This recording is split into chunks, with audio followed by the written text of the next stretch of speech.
For generations, women fought to win the right to vote. In 1920, the 19th Amendment was passed, which gave women that right. However, this did not stop sexism and prejudice in the U.S.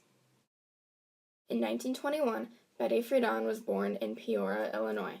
As a child and teenager, she often felt isolated and felt a passion against injustice. In college, she became editor-in-chief of the school newspaper, where she sometimes caused controversy with the topics she wrote about.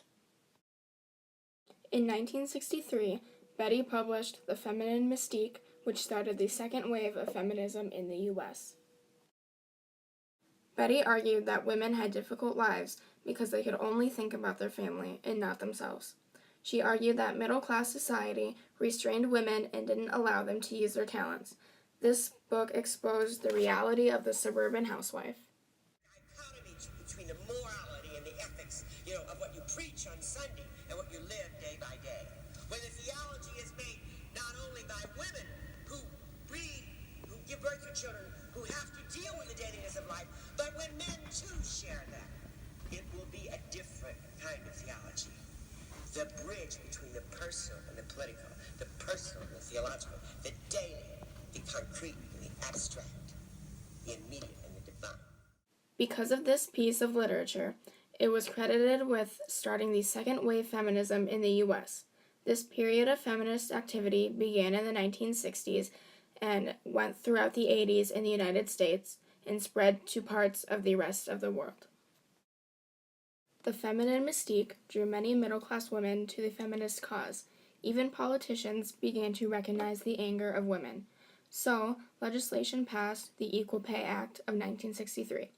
Friedan helped organize the National Organization of Women, which strived for the true equality of all women.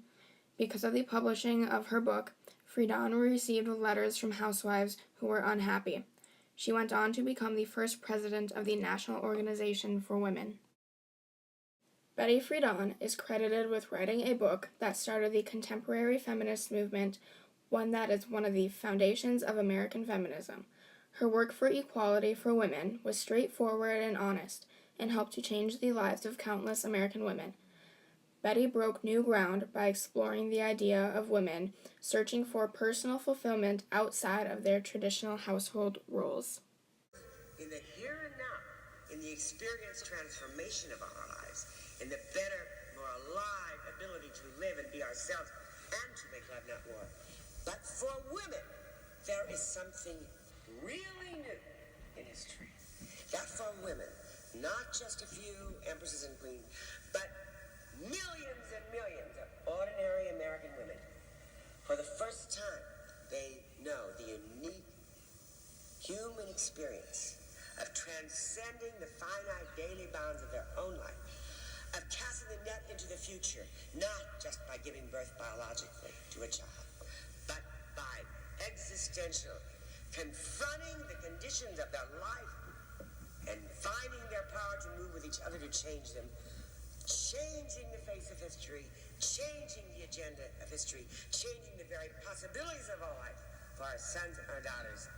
The human passion, the experience of making history. In 2006, Betty Friedan died at her home on her 85th birthday. Even though she is not here today, her still influenced society. Her close friends and family remembered her as full of energy and passion and held a lot of intensity in her. When she started to speak out, Friedan was ridiculed, but she had the courage to speak out when no one else did. Betty Friedan, as what former president of the National Organization for Women, Eleanor Smeal, will be remembered as a catalyst for change. Smeal said, Betty left a legacy of growth.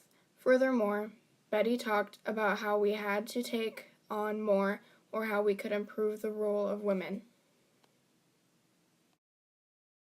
Betty Friedan once said, "It is easier to live through someone else than to complete yourself. The freedom to lead and plan your own life is frightening if you have never faced it before. It is frightening when a woman finally realizes that there is no answer to the question, 'Who am I?' except the voice inside herself."